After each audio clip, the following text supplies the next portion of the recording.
Em um dos restaurantes mais luxuosos da cidade, uma bilionária entrou para um jantar que deveria reforçar sua imagem impecável. Porém, um simples gesto de seu filho a fez cruzar caminho com um pai solteiro que vivia uma realidade completamente oposta, mas carregava algo que todo o seu império não podia comprar. Em poucos minutos, julgamentos, tensões e segredos vieram à tona, transformando aquela noite em um choque de mundos impossível de ignorar. E o que aconteceu depois mexeu não apenas com reputações, mas com corações que jamais haviam sido tocados dessa forma. Antes de ouvir essa história surpreendente, não se esqueça de se inscrever no canal para mais relatos emocionantes. A noite de sexta-feira caía suave sobre os jardins em São Paulo, e as luzes do restaurante Fasano brilhavam como pequenas estrelas presas entre lustres de cristal e paredes revestidas de mármore italiano. O salão principal exalava luxo discreto, aquele tipo de elegância que não precisa gritar para ser notada.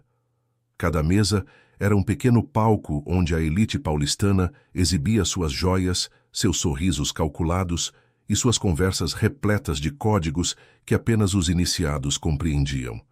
Era um templo da aparência, um santuário da riqueza, onde cada garfada era medida e cada olhar carregava julgamento. Marina Cavalcante atravessou a porta principal com a postura de quem nunca duvida de seu lugar no mundo.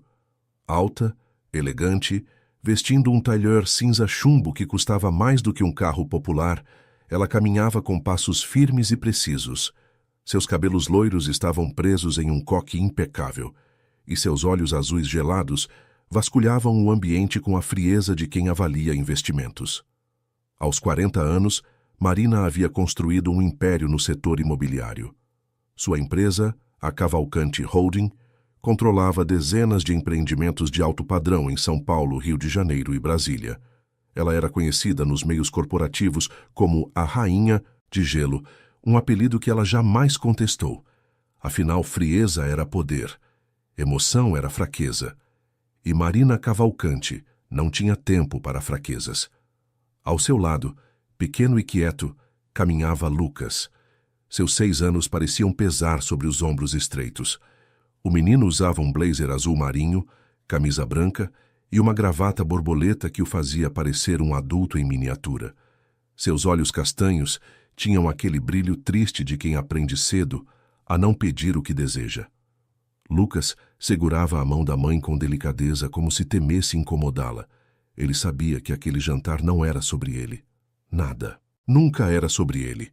Era sobre a imagem, sobre a reportagem que seria publicada na revista Veja na semana seguinte, mostrando Marina Cavalcante como uma empresária bem-sucedida e mãe dedicada.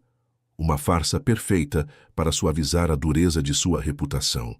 O Maitre, um homem de meia-idade com bigode aparado e postura impecável, recebeu Marina com reverências exageradas. Conhecia bem aquela cliente. Sabia que ela pagava generosamente, mas exigia perfeição absoluta. Um erro, por menor que fosse, poderia resultar em uma reclamação que ecoaria até a direção do restaurante.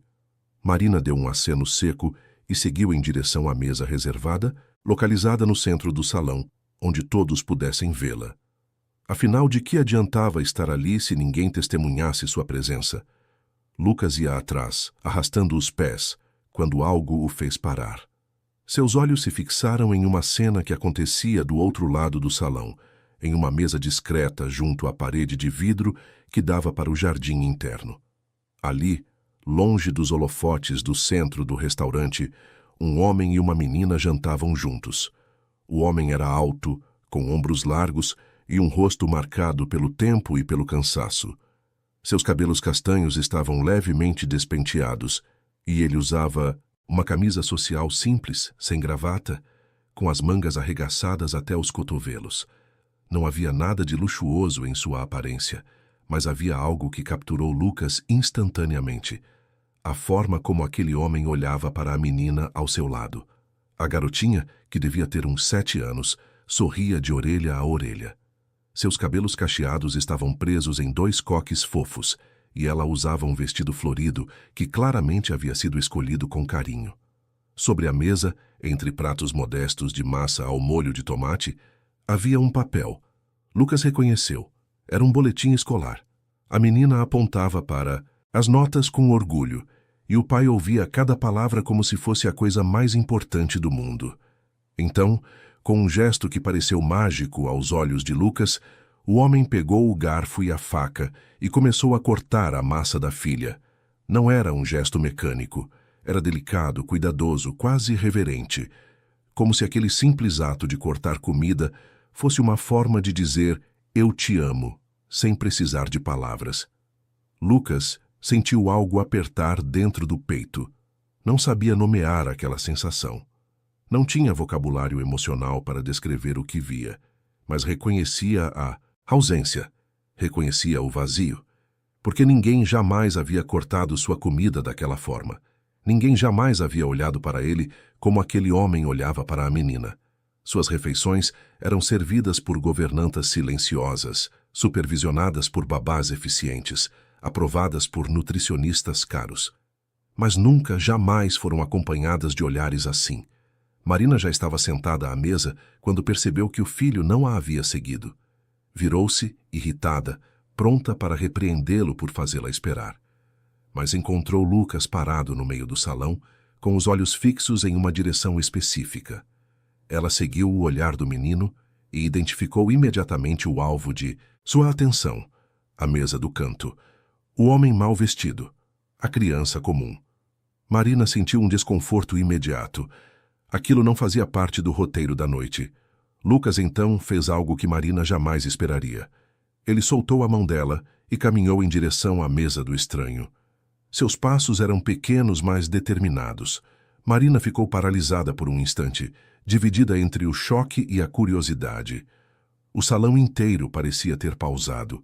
Conversas foram interrompidas. Talheres ficaram suspensos no ar. Todos observavam a cena inusitada.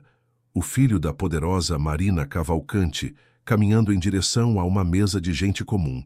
Lucas parou ao lado da cadeira do homem. O pai solteiro ergueu os olhos surpreso e encontrou um menino pequeno, de olhos grandes e tristes, olhando para ele como se estivesse diante de algo sagrado. Por um momento, nenhum dos dois disse nada. Então Lucas, com a voz fina e hesitante de uma criança que raramente é ouvida, perguntou: "Posso sentar com vocês?"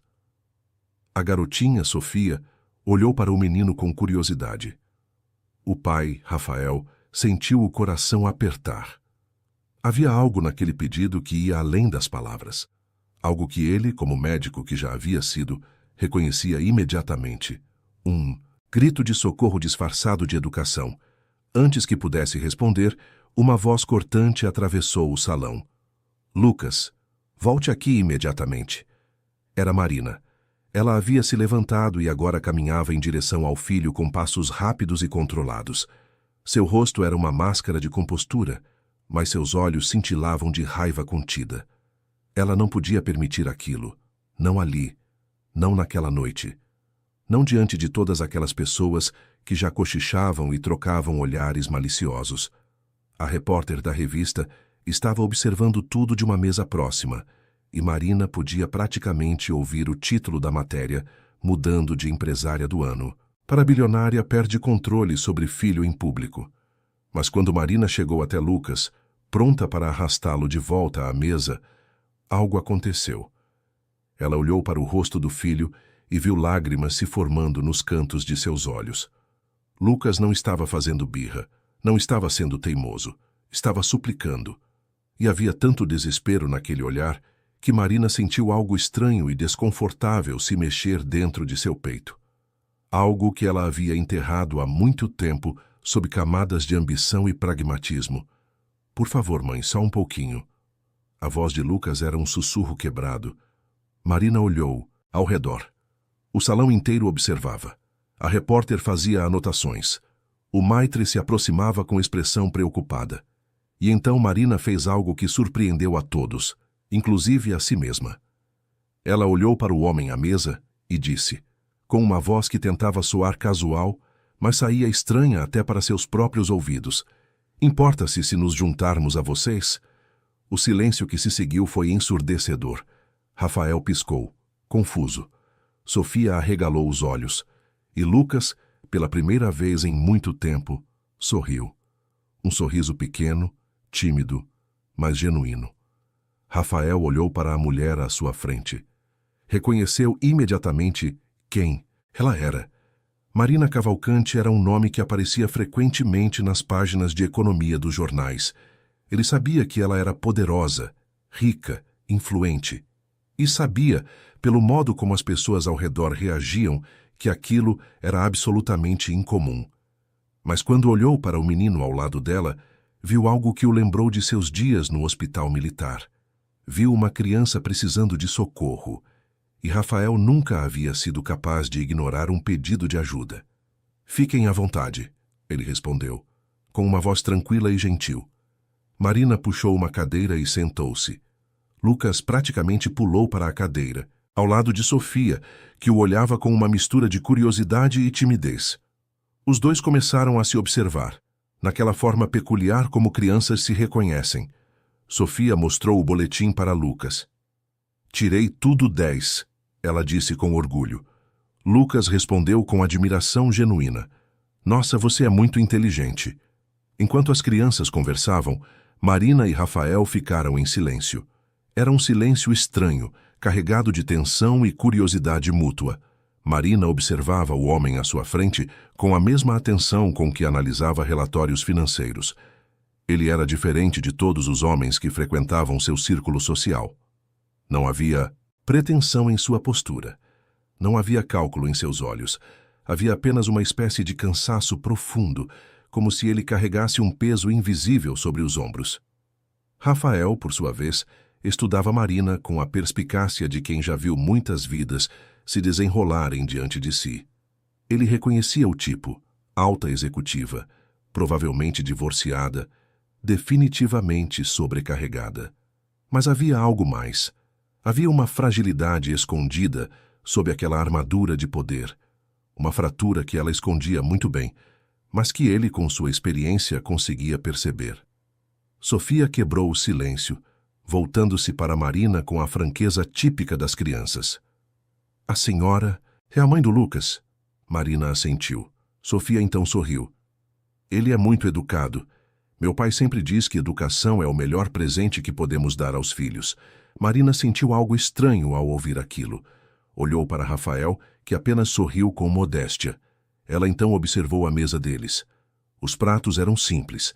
A garrafa de água era da marca mais barata.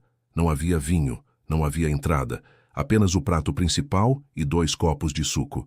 Era evidente que aquele jantar representava um sacrifício financeiro significativo para aquele homem. E, no entanto, ele havia escolhido trazer a filha ali para celebrar suas notas. Não porque precisasse impressioná-la, mas porque queria que ela se sentisse especial. Um garçom se aproximou, visivelmente desconfortável. Ele olhou para Marina com incerteza, depois para Rafael, claramente sem saber como proceder. Marina pediu uma garrafa de vinho francês sem consultar o cardápio, algo que custava mais do que a conta inteira de Rafael. Depois, com um gesto casual que escondeu muito bem sua própria surpresa, ela disse: "E tragam também sobremesa para as crianças, o que elas quiserem." Sofia e Lucas trocaram olhares emocionados. Rafael começou a protestar. Não precisa realmente, mas Marina o interrompeu com um olhar que não admitia discussão. "Deixe que eu cuide disso." Enquanto esperavam o pedido, a conversa fluiu com mais naturalidade. Sofia contou sobre a escola, sobre a professora de matemática que ela adorava, sobre o livro que estava lendo. Lucas ouvia tudo com fascínio, e aos poucos começou a se soltar também, falando sobre as aulas de piano que tinha, sobre o tutor de inglês, sobre a coleção de carrinhos que mantinha organizada em seu quarto, mas raramente tinha tempo de brincar. As crianças criaram uma conexão instantânea, daquelas que só a infância permite. Uma amizade que nasce sem filtros, sem cálculos, sem segundas intenções. Marina observava o filho com uma sensação estranha de descoberta. Era como se estivesse conhecendo Lucas pela primeira vez. Ela o via sorrir de uma forma que nunca havia visto antes. Via seus olhos brilharem com uma luz que sempre parecera apagada, e percebeu, com um aperto no peito, que não sabia praticamente nada sobre seu próprio filho. Não sabia sua cor favorita. Não sabia se ele gostava de matemática ou português. Não sabia o que ele pensava antes de dormir. Havia terceirizado cada aspecto da criação de Lucas para profissionais qualificados. E agora, sentada naquela mesa, ao lado de um estranho que vivia com uma fração de sua riqueza, ela percebia que tinha falhado na única coisa que realmente importava. Rafael cortou a massa de Sofia com os mesmos gestos cuidadosos de antes. E então Lucas fez algo que deixou Marina completamente paralisada. O menino olhou para Rafael e, com uma voz pequena e hesitante, pediu: "O senhor pode cortar a minha também?" O silêncio que se seguiu foi absoluto. Marina sentiu como se o mundo tivesse parado. Rafael olhou para ela pedindo permissão silenciosa. Marina não conseguiu falar. Apenas assentiu, com um movimento quase imperceptível. E então Rafael cortou a massa de Lucas, com a mesma delicadeza com que havia cortado a de Sofia. Lucas sorriu, um sorriso tão puro e feliz que partiu o coração de Marina em pedaços. Foi nesse momento que Marina percebeu a verdade devastadora. Seu filho de 6 anos, que tinha tudo que o dinheiro poderia comprar, jamais havia experimentado algo tão simples quanto ter sua comida cortada com carinho. Jamais havia sentido a presença plena de alguém que cuidava dele, não porque era pago para isso, mas porque genuinamente se importava. Marina havia construído um império, mas havia falhado em construir uma conexão com seu próprio filho. As conversas ao redor do salão haviam mudado de tom.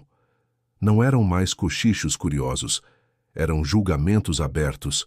Uma mulher de vestido vermelho, com joias que provavelmente valiam mais do que um apartamento, olhava para a mesa com expressão de nojo mal disfarçado. Um casal de meia-idade comentava algo em voz baixa, lançando olhares de desprezo na direção de Rafael.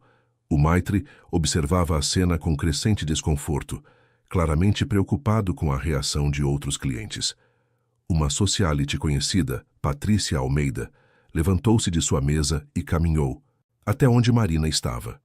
Patrícia era daquele tipo de mulher que usava a riqueza como armadura e o preconceito como bandeira. Ela parou ao lado da mesa e disse, com um sorriso falso que não disfarçava a maldade: "Marina, querida, não sabia que você estava fazendo trabalho social agora. Que nobre da sua parte jantar com o pessoal da limpeza." O insulto foi direto e cruel. Rafael baixou os olhos, claramente constrangido. Sofia segurou a mão do pai, confusa e assustada.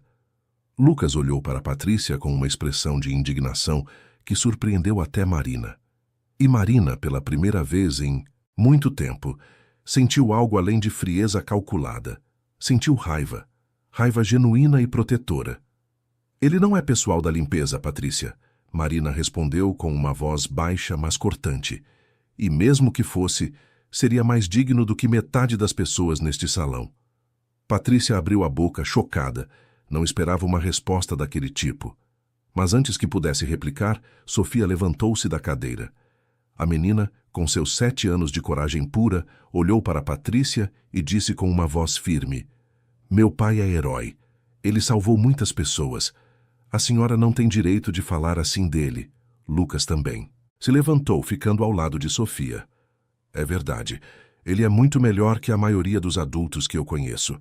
A cena era surrealista.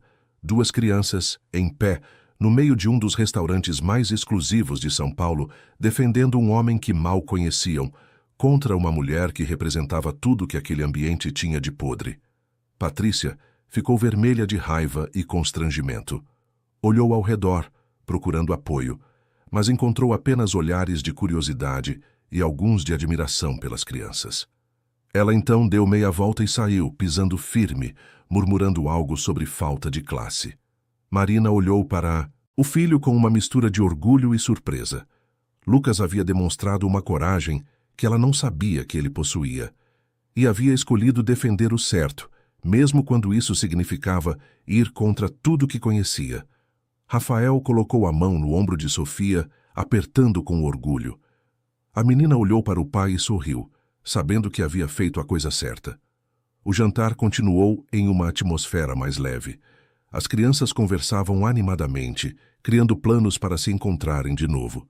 Marina e Rafael trocavam olhares ocasionais, uma espécie de entendimento silencioso começando a se formar entre eles. Ele não perguntava sobre seu império corporativo. Ela não julgava sua situação financeira. Havia apenas um respeito mútuo nascendo naquele espaço improvável. Quando a sobremesa chegou, os olhos das crianças brilharam, um petit gâteau elaborado, com sorvete e calda quente. Sofia nunca havia comido algo tão sofisticado. Lucas raramente tinha permissão para comer doces. Eles dividiram, rindo e criando uma bagunça que os garçons observavam com desaprovação mal disfarçada. Marina, para sua própria surpresa, não ligou. Deixou que Lucas fosse criança. Deixou que ele risse alto, lambesse os dedos, ficasse com chocolate no canto da boca. E percebeu que nunca havia visto seu filho tão feliz. Rafael observava Marina com curiosidade crescente. Havia algo fascinante na transformação que via acontecer diante de seus olhos. A mulher de gelo estava derretendo, ainda que apenas um pouco, ainda que apenas naquele momento. Mas era um começo. E Rafael, que havia passado anos salvando vidas em campos de batalha, reconhecia o início de uma cura quando via um.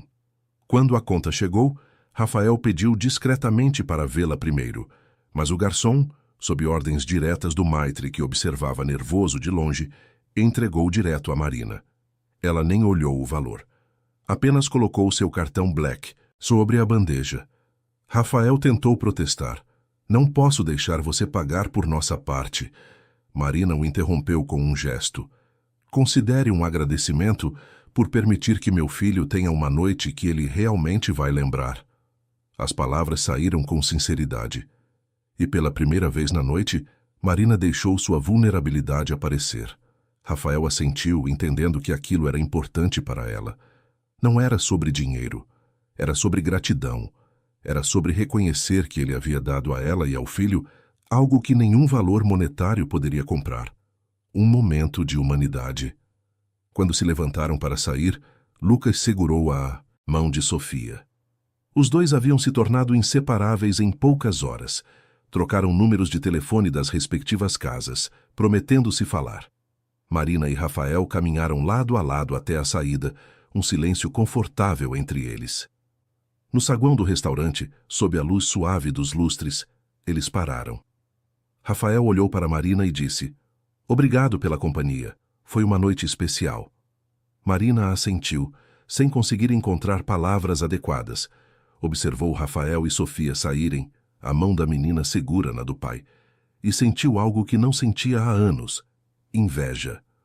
Não da riqueza, não do poder, mas daquela conexão, daquele amor simples e genuíno que não precisava de luxo para existir. Lucas segurou a mão da mãe e perguntou: "Podemos ver eles de novo?" Marina olhou para o filho e, pela primeira vez, respondeu com honestidade: "Eu espero que sim." Enquanto dirigiam de volta para o apartamento cobertura em Moema, Lucas dormiu no banco de trás com um sorriso no rosto. Marina olhava pela janela, vendo a cidade passar em luzes borradas, e pela primeira vez em muito tempo questionou tudo o que havia construído. Questionou se valia a pena ser a rainha de gelo quando isso significava perder o calor humano. Questionou se seu império valia o preço de não conhecer seu próprio filho. Naquela noite, dois mundos completamente diferentes se encontraram em uma mesa de restaurante, e algo começou a mudar. Algo pequeno, mas significativo. Como uma rachadura em uma parede de gelo. Pequena no início, mas que com o tempo poderia quebrar tudo. E em algum lugar entre os lustres de cristal e as mesas de mármore, entre o luxo vazio e a simplicidade rica, uma história estava apenas começando. Uma história de transformação, de conexão, de descoberta. Uma história que provaria que às vezes basta um jantar para mudar o curso de uma vida inteira. Os dias que se seguiram àquele jantar foram estranhos para Marina Cavalcante. Ela acordava no meio da madrugada, pensando naquela mesa do canto, naquele homem que cortava comida para a filha com uma delicadeza que parecia ter sido esquecida pelo mundo. Pensava no sorriso de Lucas, tão genuíno e raro, e sentia uma pontada de algo que preferia não nomear. Durante as reuniões de diretoria, enquanto os executivos apresentavam planilhas e projeções de lucro, sua mente vagava. O que aquele homem fazia da vida? Por que ele estava sozinho com a filha? E por que, mesmo com tão pouco, conseguia oferecer algo que ela, com todo o seu império, não conseguia dar ao próprio filho? Lucas havia mudado. Sutil, mas perceptivelmente. Ele perguntava sobre Sofia todos os dias. Queria saber quando poderiam se encontrar de novo. Desenhava na escola, e os desenhos sempre incluíam 4 pessoas: ele, a mãe, Sofia e o pai dela. A governanta comentou de forma discreta que o menino estava mais comunicativo, mais presente, como se algo dentro dele tivesse despertado. Marina sabia que precisava fazer algo. Não podia simplesmente deixar aquilo morrer. Não pelo filho, não por aquele olhar de esperança que ela via nos olhos de Lucas toda manhã. Então, em uma quinta-feira chuvosa, ela fez algo completamente fora de seu padrão. Ligou para o restaurante Fasano e perguntou sobre os dados de reserva daquela noite. O gerente, hesitante, explicou que não poderia fornecer informações de outros clientes. Marina então esclareceu, com a voz fria e autoritária que fazia executivos tremerem: "Não estou pedindo. Estou informando que preciso dessa informação." 20 minutos depois ela tinha um nome, Rafael Mendes, e um endereço, Rua Cardoso de Almeida, Perdizes. Um bairro de classe média, distante do luxo de Moema e dos Jardins. Marina guardou aquela informação, sem saber ainda o que faria com ela, mas a informação era poder. E Marina sempre se sentia mais segura com poder nas mãos. O que ela não sabia era que Rafael também pensava naquele encontro. Não pelos mesmos motivos. Rafael pensava em Lucas, no olhar desesperado do menino, na forma como ele havia suplicado para sentar com eles. Rafael havia visto muitas coisas em sua vida. Havia visto soldados morrerem em seus braços. Havia visto pessoas perderem tudo. Mas havia algo particularmente doloroso em ver uma criança rica e cercada de tudo, mas emocionalmente faminta. Sofia havia perguntado sobre Lucas diversas vezes. Será que ele está bem, pai? Será que a mãe dele é boa com ele? Rafael não sabia responder, mas torcia para que sim. A vida de Rafael havia mudado drasticamente nos últimos 3 anos. Antes ele era o Dr. Rafael Mendes, um dos cirurgiões de trauma militar mais respeitados do Brasil. Havia servido em missões humanitárias em zonas de conflito, havia sido condecorado, havia salvado centenas de vidas. Mas então veio aquele dia, o dia em que tudo desmoronou, o dia em que sua esposa, Juliana, deu entrada, no hospital com dores abdominais intensas. O diagnóstico foi peritonite aguda, uma emergência cirúrgica. Rafael não podia operar a própria esposa. Não era permitido, mas ele estava lá, acompanhando, observando. E quando o cirurgião hesitou, quando a decisão crítica precisou ser tomada, Rafael gritou a ordem certa, mas foi tarde demais. Poucos segundos de hesitação foram suficientes. Juliana partiu naquela mesa de cirurgia. E Rafael nunca se perdoou. Ele havia salvado centenas de desconhecidos, mas não conseguiu salvar a mulher que amava. Não conseguiu salvar a mãe de sua filha. Aquele dia quebrou algo dentro dele. Algo fundamental. Ele pediu afastamento, depois demissão. Recusou convites para clínicas particulares. Recusou propostas de hospitais. Simplesmente não conseguia mais entrar em um centro cirúrgico. O cheiro de antisséptico o fazia tremer. O som dos monitores cardíacos o deixava nauseado. Ele havia desenvolvido uma forma branda de estresse pós-traumático, algo que ele mesmo diagnosticou, mas se recusava a tratar. A culpa era sua companheira constante, e a única coisa que o mantinha vivo era Sofia.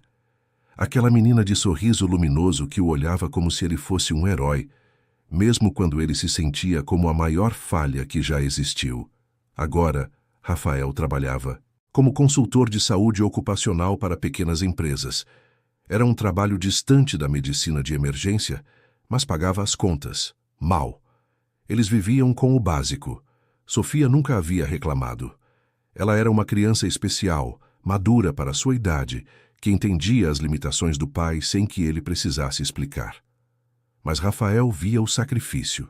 Via quando ela olhava para os brinquedos caros das amigas e não pedia nada. Via quando ela dizia que não precisava de material novo porque o do ano passado ainda servia. E aquilo partia seu coração em pedaços. O jantar no Fasano havia sido uma extravagância. Rafael havia economizado por meses para aquilo, porque Sofia merecia, porque ela havia tirado notas perfeitas, porque ele queria que ela sentisse que era especial, e ela era. Ela era tudo o que restava de bom em sua vida. Era sexta-feira, exatamente uma semana após o primeiro encontro, quando o telefone de Rafael tocou. Era um número desconhecido. Ele atendeu com cautela. Do outro lado da linha, uma voz feminina, firme e direta. Alô, Rafael, aqui é Marina Cavalcante. Nos conhecemos no restaurante. Rafael quase deixou o telefone cair. Como ela conseguiu seu número? O que ela queria? Marina não. Perdeu tempo com rodeios. Lucas está insistindo em ver Sofia de novo. Pensei em organizar algo para as crianças. Talvez um passeio no parque? Amanhã à tarde? Rafael hesitou. Havia algo naquele convite que o deixava desconfortável. Não era a situação em si, mas a dinâmica de poder implícita. Ela era bilionária. Ele mal conseguia pagar o aluguel. Mas então pensou em Sofia, que havia falado sobre Lucas todos os dias. Pensou na conexão genuína que as crianças haviam criado. E concordou.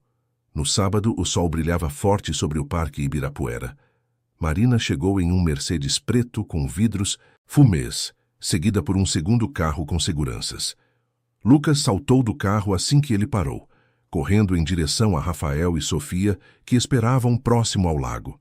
Os dois meninos se abraçaram como se fossem amigos de infância separados por anos. Marina saiu do carro com mais calma, usando óculos escuros enormes e uma roupa casual que provavelmente custava mais do que o salário mensal de Rafael. As crianças correram para o playground e os adultos ficaram ali, lado a lado, observando. Um silêncio estranho se instalou entre eles. Marina finalmente quebrou o gelo. Obrigada por vir. Sei que foi repentino. Rafael apenas assentiu. Lucas e Sofia se dão muito bem. É bom para os dois. Eles caminharam lentamente pelo parque enquanto as crianças brincavam sob a supervisão discreta dos seguranças de Marina. Rafael sentia-se deslocado. Aquele não era seu mundo, mas Marina, para sua surpresa, parecia genuinamente interessada em conversar.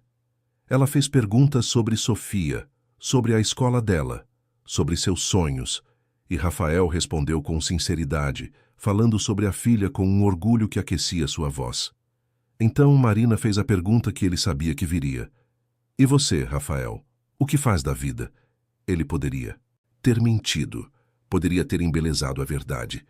Mas algo naquele momento pediu honestidade. Sou consultor de saúde ocupacional, mas no passado fui cirurgião de trauma militar. Marina parou de andar, tirou os óculos escuros e olhou para ele com surpresa genuína. Você era médico? Era, Rafael confirmou, com uma tristeza que não conseguiu esconder. Marina quis perguntar mais, mas algo na expressão de Rafael a fez recuar. Havia dor ali, dor profunda, e ela conhecia aquele tipo de dor porque também carregava a sua. Eles continuaram caminhando em silêncio, mas algo havia mudado.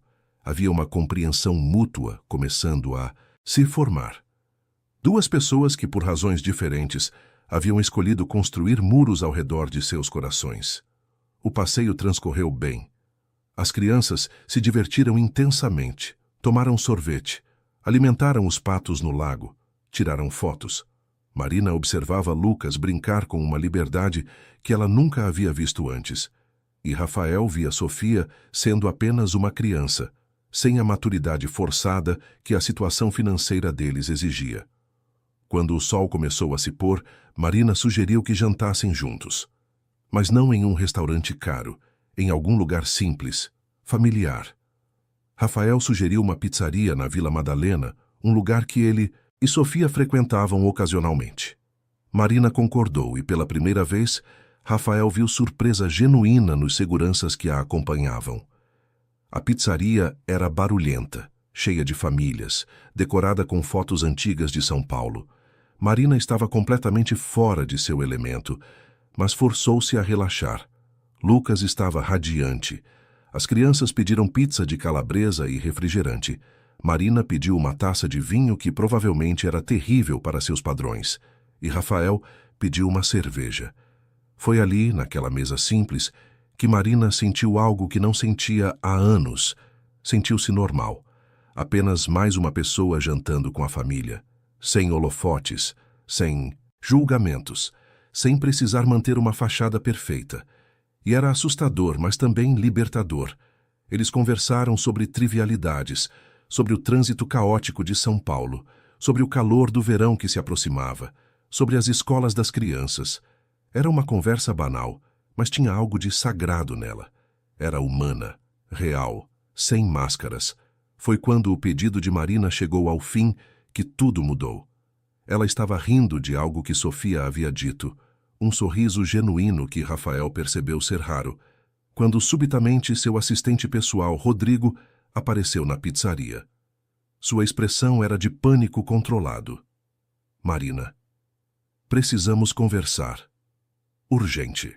Marina levantou-se irritada pela interrupção. Rodrigo a puxou para um canto e começou a falar rapidamente, em voz baixa. Mas Rafael, com sua audição treinada, captou fragmentos. Golpe corporativo. Acionistas. Traição. Documentos falsificados. Reunião emergencial. O rosto de Marina empalideceu.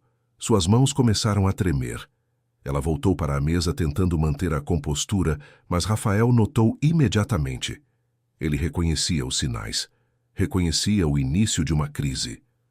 Desculpem, ela disse com uma voz que tentava soar firme, mas saía trêmula. Preciso resolver algo urgente. Lucas, vamos. Lucas, que estava feliz brincando com Sofia, protestou. Mas Marina já estava pegando. A bolsa já estava se movendo. Rafael se levantou também, preocupado. Marina, você está bem? Estou, ela respondeu automaticamente. Estou sempre bem. Mas ela não estava. Rafael podia ver. Podia ver a palidez crescente. Podia ver o suor começando a se formar em sua testa. Podia ver a forma como ela apertava a bolsa para esconder o tremor das mãos. E então, enquanto caminhava em direção à saída, Marina tropeçou. Seus joelhos fraquejaram. Rafael reagiu por instinto, cruzando o restaurante em 3 passadas e segurando-a antes que ela caísse. Marina tentou se soltar. Estou bem, me solte. Mas Rafael a segurou firme, guiando-a de volta para a cadeira. Sente-se. Agora. Havia comando em sua voz. O comando de um médico acostumado a salvar vidas. Marina, fraca demais para discutir, sentou-se. Rodrigo estava em pânico, as crianças observavam assustadas, e Rafael estava completamente focado. Ele segurou o pulso de Marina, verificando a pulsação. Rápido, muito rápido. A pele estava fria e úmida, as pupilas levemente dilatadas. Rafael reconheceu os sinais imediatamente. Quando foi a última vez que você comeu algo substancial? Marina tentou pensar. Café da manhã. Talvez. Não lembro. E bebeu quantos cafés hoje? Não sei. Muitos. Hipoglicemia, Rafael diagnosticou. Imediatamente. Rodrigo, você tem algum doce, chocolate, qualquer coisa com açúcar? Rodrigo vasculhou os bolsos, sem sucesso. Rafael olhou ao redor e viu um refrigerante na mesa. Pegou o copo e ofereceu a Marina. Beba. Devagar. Mas beba tudo. Marina obedeceu, sem forças para discutir. O açúcar começou a fazer efeito gradualmente. A cor voltou ao seu rosto. A respiração ficou mais estável. Rafael permaneceu ao seu lado, monitorando, observando. E pela primeira vez em 3 anos, sentiu aquela sensação familiar. A sensação de estar no controle, de saber exatamente o que fazer, de poder salvar alguém. Depois de alguns minutos, Marina estava melhor. Envergonhada, mas melhor. Obrigada, ela murmurou, evitando olhar para ele. Você precisa comer regularmente. Rafael disse com uma seriedade que não admitia discussão. Não pode ficar pulando refeições. Seu corpo não aguenta esse nível de estresse sem combustível adequado. Marina assentiu, ainda envergonhada. As crianças se aproximaram, preocupadas. Mãe, você está bem? Lucas perguntou com uma voz assustada. Estou agora, Marina respondeu, puxando o filho para um abraço. Rafael percebeu que era um gesto raro entre eles. Um gesto que surgia da vulnerabilidade, não da perfeição. Mas a crise não havia terminado. Rodrigo tocou no ombro de Marina. A reunião é em 1 hora. Os acionistas estão se reunindo agora. Se você não aparecer, eles vão votar sua destituição. Marina fechou os olhos, exausta. Não podia falhar agora. Não podia perder tudo que havia construído. Mas seu corpo estava fraco. Sua mente estava nublada. Como ela poderia enfrentar um golpe corporativo naquele estado? Foi então que Rafael fez algo que surpreendeu até a si mesmo. O que está acontecendo exatamente? Marina olhou para ele, hesitante. Mas Rodrigo, desesperado, explicou. Um dos vice-presidentes da empresa, Carlos Mendonça, está tentando tomar o controle. Ele conseguiu apoio de alguns acionistas minoritários alegando que Marina é instável, incompetente, que está levando a empresa à falência. Tem documentos falsificados, tem pessoas mentindo, e Marina não vai ter forças para se defender. Rafael olhou para Marina. Para aquela mulher que 1 semana atrás parecia inabalável. E agora estava ali, frágil, humana, precisando de ajuda. Eu vou com você, ele disse. Marina piscou, confusa. O quê? Eu vou com você, Rafael repetiu. Você não está em condições de fazer isso sozinha. E eu posso ajudar. Você não entende, Marina começou. É uma reunião corporativa. É complicado. Eu entendo de pessoas, Rafael interrompeu. Entendo quando alguém está mentindo. Entendo quando alguém está manipulando. E entendo que você precisa de alguém do seu lado agora. Marina olhou para ele com uma mistura de gratidão e descrença. Estava tão acostumada a estar sozinha. Tão acostumada a não confiar em ninguém. Mas ali, naquele momento, não tinha escolha. Precisava de ajuda. E aquele homem que mal conhecia estava oferecendo. Sofia, Rafael disse, voltando-se para a filha. Você pode ficar com o Rodrigo? Ele vai cuidar de você e do Lucas até eu voltar. Sofia assentiu, corajosa. Lucas também. As crianças sabiam que aquilo era importante. Marina e Rafael saíram da pizzaria juntos. Entraram no Mercedes de Marina, onde ela imediatamente começou a revisar documentos em seu tablet. Rafael observava, impressionado com a capacidade dela de se recuperar. A fragilidade havia passado. A rainha de gelo estava voltando. Mas ele havia visto a rachadura na armadura e sabia que ela nunca mais seria a mesma. O prédio da Cavalcante Holding ficava na Avenida Paulista, um arranha-céu de vidro e aço que dominava o horizonte. Marina e Rafael entraram juntos, causando olhares surpresos dos funcionários que trabalhavam até tarde. Quem era aquele homem ao lado da presidente? A sala de reuniões no 40º andar estava cheia. 20 acionistas sentados ao redor de uma mesa enorme. No centro, um homem de 50 anos, cabelos grisalhos, terno impecável, Carlos Mendonça. Ele sorriu ao ver Marina entrar, um sorriso de predador que já sente a vitória. Marina, que surpresa, achei que não viria. Marina sentou-se na cabeceira da mesa com Rafael ao seu lado. Carlos olhou para Rafael com desprezo. E quem seria você? Um amigo, Rafael respondeu simplesmente. Carlos riu. Um amigo? Marina, você está trazendo amigos para reuniões de acionistas agora? Isso só prova meu ponto. Você perdeu a capacidade de liderança. Marina ignorou a provocação e foi direto ao ponto. Vamos encerrar essa palhaçada, Carlos. Apresente suas acusações. Carlos distribuiu documentos ao redor da mesa. Eram relatórios financeiros, supostamente mostrando má gestão, decisões erradas, prejuízos. Marina analisou rapidamente e reconheceu imediatamente. Eram falsificações. Bem feitas, mas falsificações. A reunião prosseguiu por 1 hora. Carlos apresentava argumentos. Acionistas questionavam. Marina defendia-se, mas estava claramente desgastada. Rafael apenas observava. Observava as linguagens corporais, observava quem concordava com Carlos, observava quem evitava olhar para Marina, observava os padrões, e então viu. Viu o momento em que Carlos hesitou. Viu o momento em que um dos acionistas olhou para outro de forma estranha. Viu a mentira. Quando Carlos terminou sua apresentação triunfal e se preparava para pedir a votação que destituiria Marina, Rafael levantou-se. Posso fazer uma pergunta? Todos olharam para ele. Carlos franziu a testa. Você não tem direito de voz aqui. Ele tem, Marina disse. Eu dou esse direito. Rafael caminhou até a parede onde estava projetada uma planilha. Apontou para um número específico. Este valor aqui, referente ao projeto do Morumbi.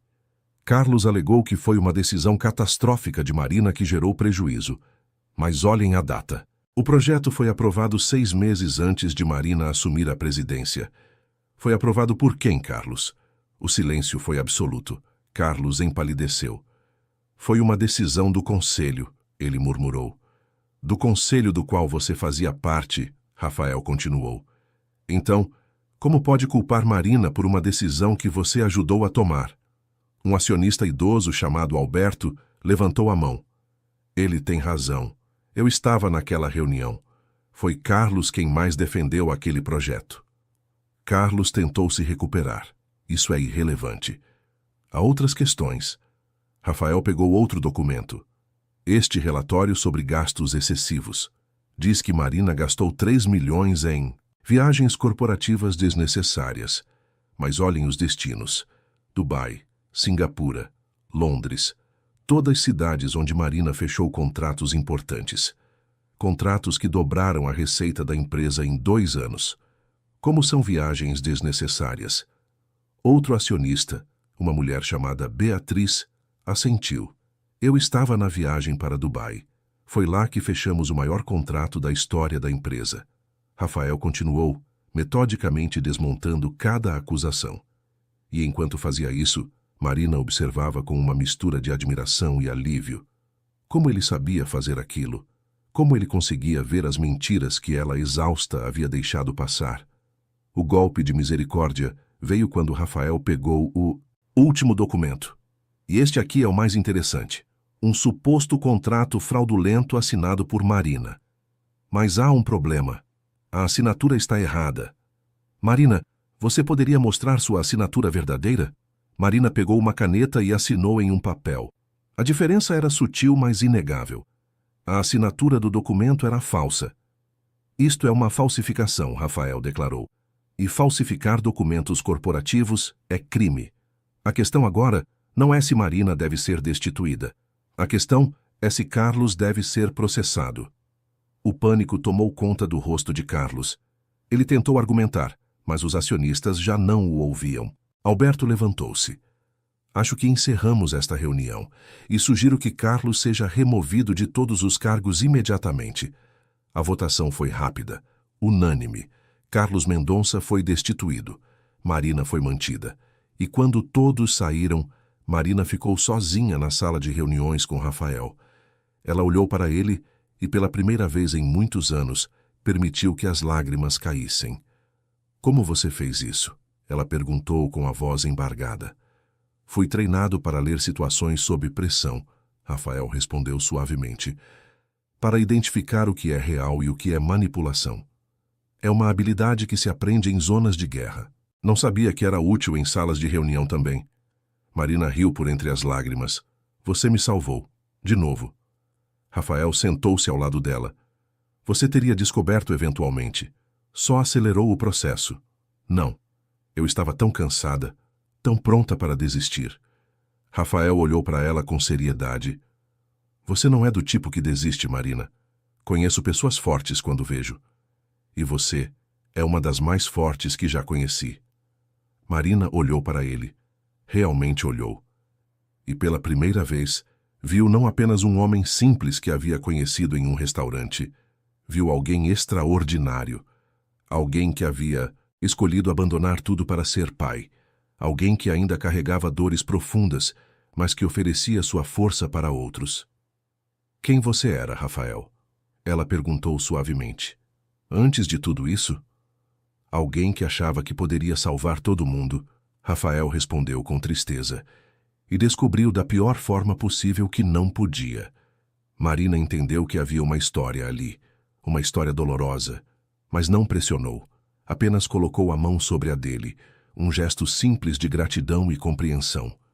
Naquele momento, sentados lado a lado em uma sala de reuniões vazia, duas pessoas quebradas começaram a perceber que talvez, juntas, pudessem se tornar inteiras novamente. A notícia do golpe fracassado contra Marina Cavalcante se espalhou pelo meio corporativo de São Paulo como fogo em palha seca.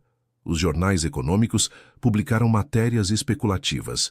Os blogs de negócios criaram teorias conspiratórias. E as redes sociais, como sempre, transformaram tudo em entretenimento. Mas o que realmente viralizou não foi a história do golpe corporativo. Foi um vídeo. Alguém na pizzaria, algum cliente anônimo buscando seus 15 minutos de fama, havia gravado o momento em que Marina quase desmaiou. O vídeo mostrava sua palidez, seu tropeço e um homem desconhecido correndo para segurá-la. A legenda dizia: bilionária quase morre em pizzaria popular. Quem é o herói misterioso? Em 48 horas, o vídeo tinha 5 milhões de visualizações. Os comentários eram uma mistura de preocupação, especulação e, inevitavelmente, crueldade. Marina acordou na segunda-feira e encontrou seu telefone explodindo com notificações. Sua assessora de imprensa ligou às 6 da manhã, entrando em pânico. A repórter da Veja, que deveria fazer a matéria sobre Marina, como mãe dedicada, agora queria uma entrevista sobre sua saúde, sobre sua capacidade de liderar, sobre quem era o homem no vídeo. Era um desastre de relações públicas. Marina sentou-se na cama ainda atordoada e assistiu ao vídeo. Ver-se daquela forma, tão frágil, tão vulnerável, era perturbador. Ela havia construído uma imagem de força inabalável. E agora, o mundo inteiro a via fraquejando. Via sua humanidade, e em seu mundo, humanidade era fraqueza. Lucas entrou no quarto ainda de pijama carregando seu tablet. Mãe, você está famosa. Ele mostrou o vídeo com uma expressão preocupada. As pessoas estão dizendo coisas ruins sobre você. Marina sentiu o coração apertar. Não queria que o filho a visse assim. Não queria que ele testemunhasse sua vulnerabilidade. Mas ali estava, exposta para o mundo inteiro. Estou bem, Lucas. Foi só um susto. Mas Lucas não parecia convencido. Seus olhos castanhos estavam cheios de medo. Você vai ficar bem? Você não vai me deixar? A pergunta atravessou Marina como uma lâmina. Ela puxou o filho para um abraço apertado, algo que raramente fazia. Nunca, Lucas. Eu nunca vou te deixar. Mas as palavras soavam ocas até para seus próprios ouvidos, porque Marina sabia que estava mentindo, não intencionalmente, mas a verdade era que ela havia deixado Lucas há muito tempo. Não fisicamente, mas emocionalmente. Havia escolhido sua empresa, sua carreira, seu império em vez dele. E, agora segurando seu filho assustado, percebia o preço que ambos estavam pagando. Na escola, naquele mesmo dia, Lucas teve seu pior dia. As outras crianças, cruéis da forma como apenas crianças conseguem ser, fizeram perguntas. Sua mãe é doente? Ela vai morrer? Você vai ficar órfão? Lucas tentou ignorar. Tentou ser forte como a mãe sempre parecia ser, mas as palavras se acumulavam, uma sobre a outra, construindo um peso que seus ombros de 6 anos não conseguiam carregar. Na aula de arte, enquanto os outros alunos pintavam, Lucas começou a sentir algo estranho. Seu peito ficou apertado, sua respiração acelerou. As paredes pareciam estar fechando ao redor dele. Suas mãos começaram a tremer. E então, subitamente, ele não conseguia mais respirar. Não conseguia mais pensar. Só conseguia sentir um medo absoluto e paralisante de que sua mãe fosse desaparecer, assim como o pai havia desaparecido de sua vida anos atrás. A professora entrou em pânico. Ligou para Marina, que estava em uma reunião importantíssima com investidores internacionais. Marina viu a ligação da escola e ignorou inicialmente. Mas quando o telefone tocou pela 3ª vez consecutiva, ela atendeu irritada. Senhora Cavalcante, a voz trêmula da coordenadora disse. Lucas está tendo... Uma crise. Precisa vir buscá-lo imediatamente. Marina desligou a reunião no meio, algo que jamais havia feito antes, e correu para a escola. Quando chegou, encontrou Lucas na enfermaria, sentado em uma maca, abraçado aos próprios joelhos, chorando incontrolavelmente. A enfermeira tentava acalmá-lo, mas sem sucesso. Marina correu até ele, puxando-o para seus braços. Lucas, estou aqui. Mamãe está aqui. Mas Lucas não conseguia parar. Seu corpo inteiro tremia. Suas lágrimas não cessavam. Marina não sabia o que fazer. Nunca havia lidado com algo assim. Nunca havia aprendido como acalmar um filho em crise. Sempre havia delegado essas situações para profissionais. Mas agora, segurando seu menino que sofria, percebia que todo o dinheiro do mundo não a havia preparado para aquele momento. Foi então que ela pensou em Rafael. Pegou o telefone com mãos trêmulas e ligou para o número dele. Rafael atendeu no segundo toque. Marina, sua voz estava preocupada, como se já soubesse que algo estava errado. Rafael, Marina disse com a voz quebrada. Preciso de você. É o Lucas. Ele está tendo um ataque de pânico e eu não sei o que fazer. Onde vocês estão? Na escola. Colégio Santa Cruz, em Pinheiros. Chego em 20 minutos. Rafael chegou em 15. Entrou na enfermaria como uma força tranquila em meio ao caos. Viu Marina, desesperada, segurando Lucas, que ainda tremia e chorava. Viu a enfermeira perdida. Viu a coordenadora em pânico e imediatamente tomou controle. Marina, ele disse suavemente, mas com autoridade. Preciso que você confie em mim. Marina assentiu, afastando-se relutantemente. Rafael se ajoelhou na frente de Lucas, ficando na altura dos olhos do menino. Lucas, ele disse com uma voz calma e firme. Me olha. Só me olha. Lucas, com dificuldade, ergueu os olhos vermelhos e encontrou o olhar de Rafael. Um olhar âncora. Firme. Seguro. Vamos respirar juntos, está bem? Inspira comigo. Rafael inspirou profundamente pelo nariz, e Lucas tentou imitá-lo, mas sua respiração saía cortada e irregular. Está tudo bem, Rafael disse pacientemente. Vamos de novo. Inspira devagar. 4 segundos. Rafael contou. 1, 2, 3, 4. Agora segura.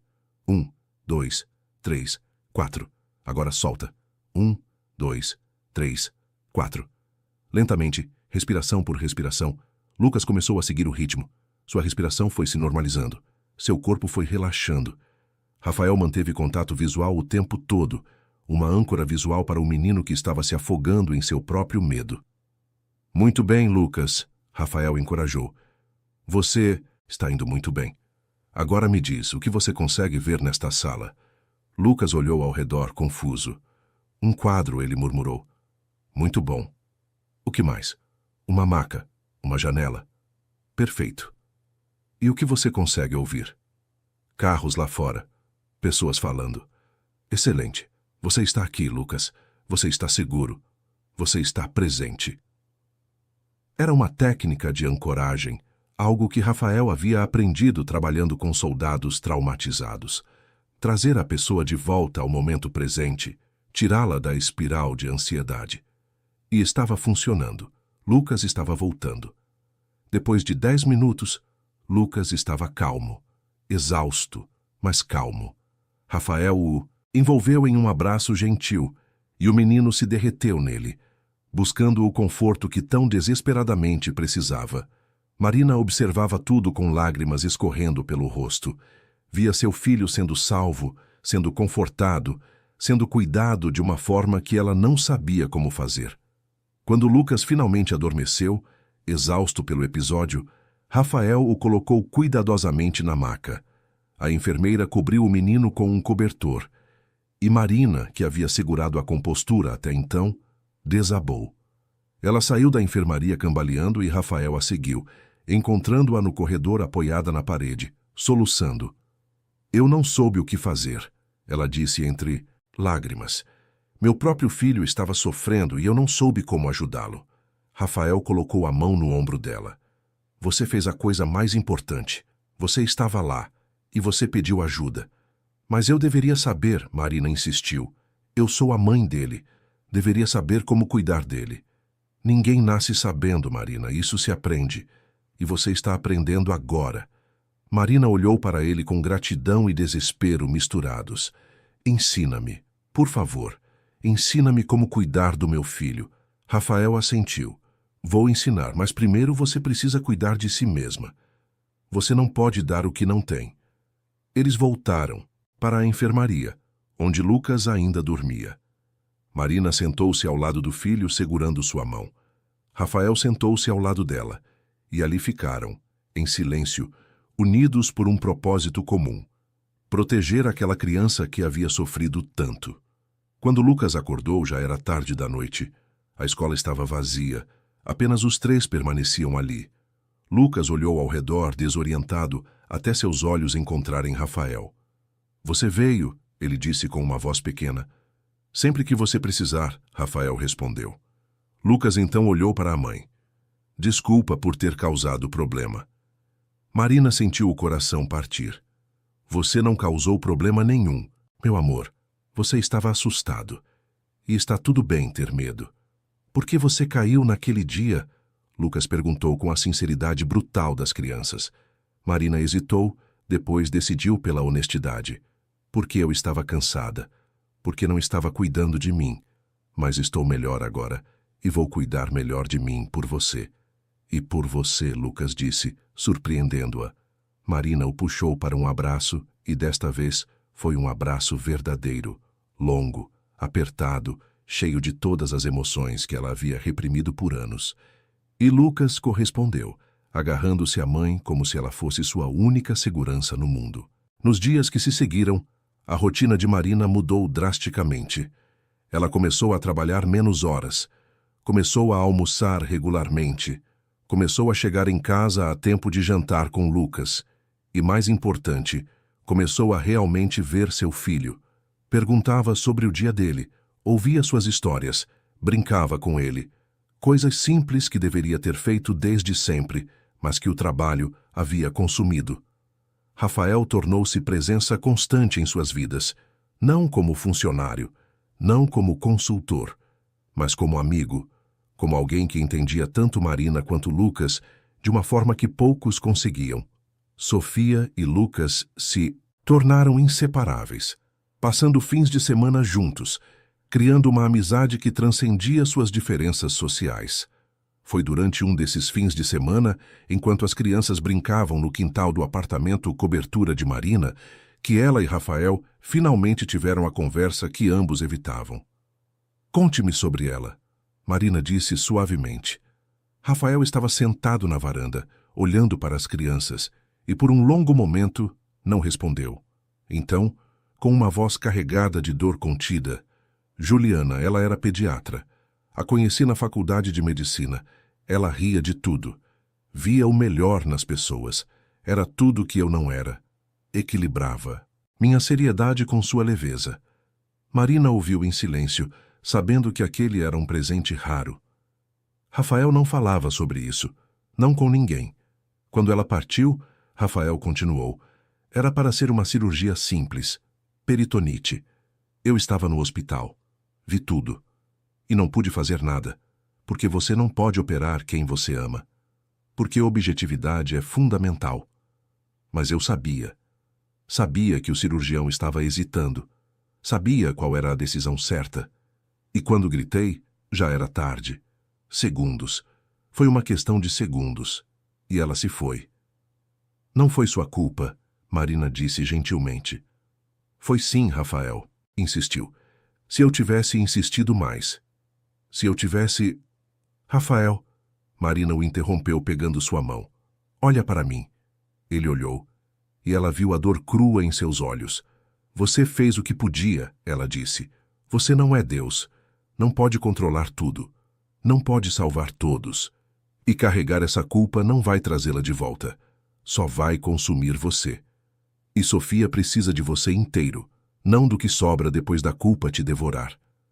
Rafael sentiu lágrimas queimarem seus olhos. Ninguém nunca havia dito aquilo para ele. Ninguém nunca havia validado sua dor, mas também desafiado sua culpa. Eu não sei como seguir em frente, ele admitiu. Não seguimos em frente, Marina disse.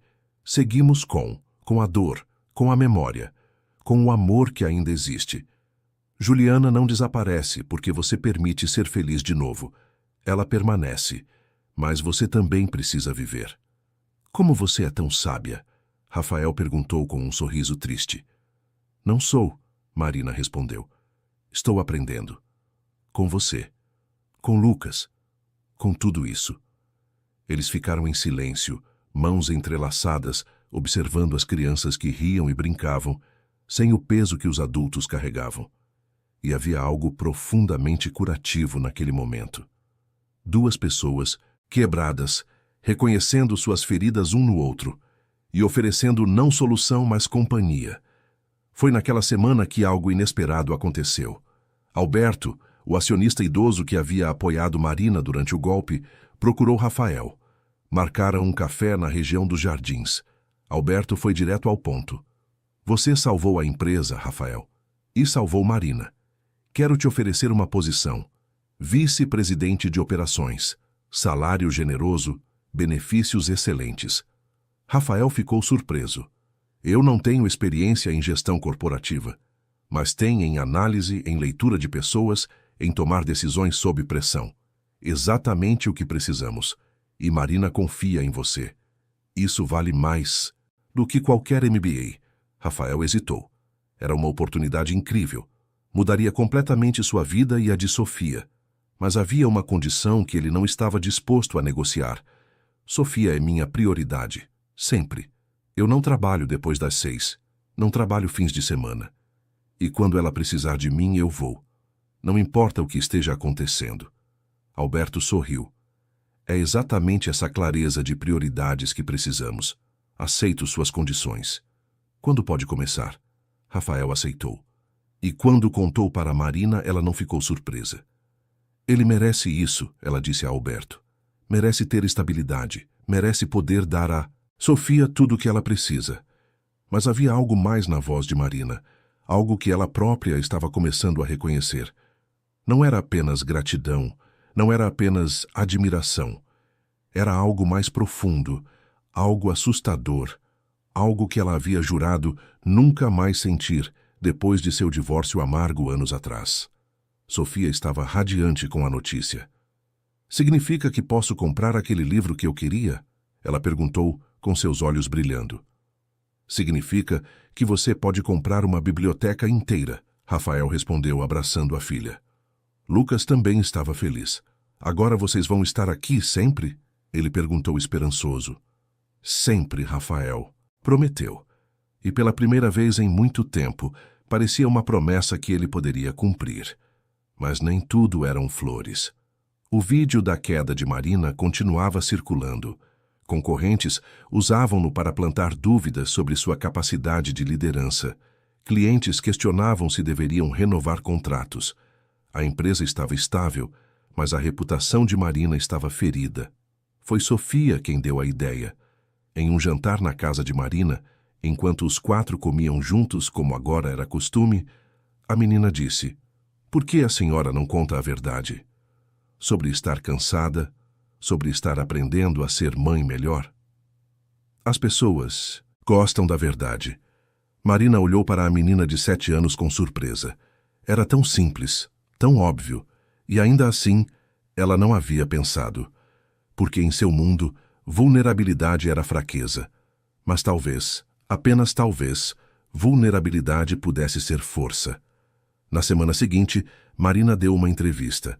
Não para a Veja, não para a Exame, mas para um podcast popular sobre saúde mental e liderança. E ali, pela primeira vez, foi completamente honesta.